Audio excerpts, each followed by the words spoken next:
Hello, তোমরা সবাই কেমন আছো? আমি কিন্তু খুব ভালোই আছি।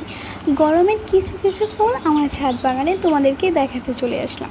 প্রথমেই রয়েছিল মাধবীলতা, তারপরে তোমার টাইম ফুল গাছ, টাইম ফুল দূর্বা পর্তুলিকা যেটাই বলো, এটা পুরো ছাদেই আমার এই টাইম ফুল দূর্বা যেটাই বলো সবগুলাই আছে। সকালবেলা বেশি ফুটেছিল, এগুলো দেখতে কিন্তু খুব ভালো লাগে। তারপরে রয়েছে নয়নতারা।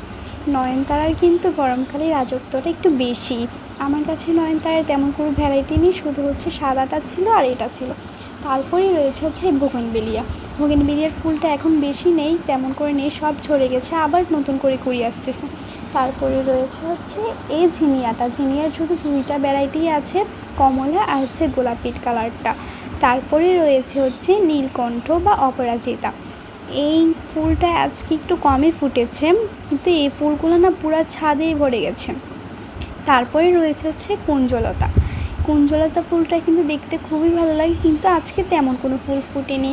তারপরে রয়েছে এই লালচে গাঁদাটা। শীতকালে সবার বাগানে থাকে, আমার বাগানে গরমকালে আছে, অনেক চারা হয়েছে। তারপরে রয়েছে এই তো এই সুন্দর টগরটা। টগরগুলা কিন্তু এগুলো কিন্তু আমি ডাল থেকে হয়েছে। তারপরে রয়েছে অলকানন্দা। টগর আর অলকানন্দা দুইটাই আমি ডাল থেকে লাগিয়েছি, তোমরা যদি দেখতে চাও অবশ্যই বলবে। তারপর রয়েছে কাটা মুকুট। তারপরেই আমার কাছে আরেকটা ভ্যারাইটি আছে নয়নতারার, সাদা কালারটা। ফুলটা দেখতে খুবই মিষ্টি লাগে। তো আজকের মতো তোমাদের থেকে বিদায় নিচ্ছি, টাটা। তোমরা কী কী দেখতে চাও অবশ্যই কমেন্টে